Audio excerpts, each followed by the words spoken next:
Halfback passes to the center. Back to the wing. Back to the center. Center holds it. Holds it. Holds it. Pele's Soccer is a game in which you control 3 characters simultaneously who move in tandem on a quest to score goals and win games. As you may well know, soccer, or football as you Europeans call it, is a game in which you kick a ball around. The object of the game is for you and the other members on your team to kick the ball towards a goal, and then to kick the ball through the goal. While doing this, you're also trying to stop the other team from kicking the ball around and kicking the ball through your goal. And on top of that, both sides have a member of their team called a goalkeeper, whose job is to keep the goals. Replicating this beautifully, Pele's Soccer, as well as giving you control of the 3 characters that move in tandem, also gives you control of a 4th player who does in fact act as a goalkeeper. That is to say that you kind of control the goalkeeper. You see, its movements are actually controlled by the computer, but you choose when to kick off the ball after you get it. Each game of Pele's Soccer is divided into 2 rounds, with you swapping sides halfway through. The object of the game is to score more goals than your opponent in the 6 minutes you're given. I have no doubt that the real version of soccer has more rules than this, but I don't know them, and luckily you don't need to know them to play Pele's Soccer. Now, in truth, I'm not really sure why the game is called Pele's Soccer. The game is well and truly and quite fairly mine, so if anything it should be called Grin Soccer. I don't know any Pele, and I'm not sure what claim he has to my video game. Pele is king of the soccer field. Like most games on the Atari 2600, this game has a multitude of game variants, with games 1 through 27 being single player and the rest being multiplayer. And just like most Atari 2600 games, these game variants are very similar and only differ slightly, mostly changing the movement speed of characters and the size of the goals.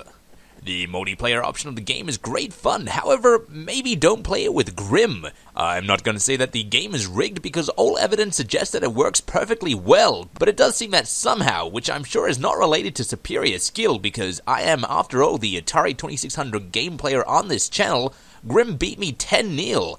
And as further evidence that is not because he's better than me, but instead that the fates were conspiring against me, when I finally actually almost got a goal, my controller broke in 2 with the pleasure stick snapping clean off. Therefore, I'd like to submit that as evidence that he only beat me 10-0 because my controller was clearly faulty.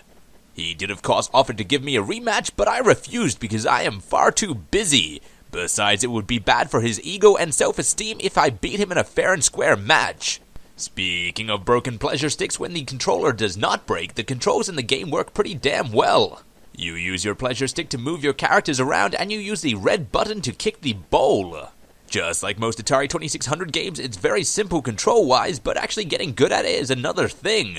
And although you can play the game with any skill level, if you want to win the game against a hard computer AI or against a skilled opponent, or a lucky one, in the case of Grim, then you really do have to develop your ball control skills. Such skills include passing the ball back and forwards between your characters or bouncing the ball off the wall to keep it away from your opponent's characters. Pele's Soccer really is all about controlling the ball. If you control the ball, you control the game, and if you control the game, well, you're going to win the match, aren't you? If you're playing the game against a hard AI or a skilled opponent, the game is extremely hard, and it becomes fast-paced and a little bit stressful. Honestly, I'm not at all surprised that the pleasure stick got broken while playing this game, because when you are trying to keep the ball away from a hard opponent, it gets difficult, and you will be jiggling it in all directions in your attempts to outmaneuver your opponents. The game really does get quite difficult, and on the harder settings, goals become far and few between. This is, however, not at all a negative. In fact, because the goals do become so hard to get, once you actually score one, you feel like you've really achieved something, and the game celebrates your achievement by giving you a fireworks show. As someone who is a big fan of big explosions, any game that rewards you with a fireworks show is a good one, and as you can see, the fireworks show itself looks pretty fantastic. These fireworks are too actually a reflection of the game's graphics in total, because the game itself is very visually pleasing to look at. You can tell what the ball is, you can tell what your characters are, and you can really tell what the soccer field is, because it does quite helpfully look like a soccer field. This game really requires little to no imagination to figure out what you are looking at, and if you are told it is soccer, you can tell that it is in fact soccer. To be completely frank, I really don't care about sports, which is why I review video games instead of, say, commentating sports matches. But despite my complete lack of interest in the subject matter, I thoroughly enjoyed this game. And if I, someone who doesn't enjoy soccer, enjoyed the game so much despite not enjoying soccer, chances are if you do enjoy soccer, you're going to enjoy the game even more than me, which was a lot. The entire time I was playing the game, I really only encountered one issue with it. However, it is admittedly a pretty big issue. You see, there's no limit to how long the goalkeeper can hold the ball, which means that if you're in front on the scoreboard and your goalie gets the ball, you can literally hold it for the rest of the game and just run down the clock for the next 5 minutes. However, luckily the AI doesn't know this trick, so it never pulls it on you, and I mean, if you're resorting to pulling it on the AI, well, you're not really playing the game either. And if your opponent pulls it in single player, you've got the advantage of them being next to you, so you can just punch them in the arm and tell them to stop playing unfairly. So it is a pretty big glitch, but there are definitely ways of getting around it. As far as its multiplayer variants go, it's probably one of the most enjoyable two-player games I've played on the Atari 2600 so far, probably only coming in second to Surround.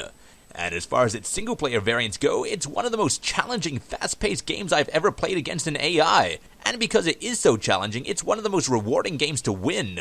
So if you're looking for a fantastic single and multiplayer game to play this weekend, I highly suggest you head down to your local video store and pick up a copy of Pele Soccer for the Atari 2600. And while you're there, maybe pick up a spare pleasure stick, just in case.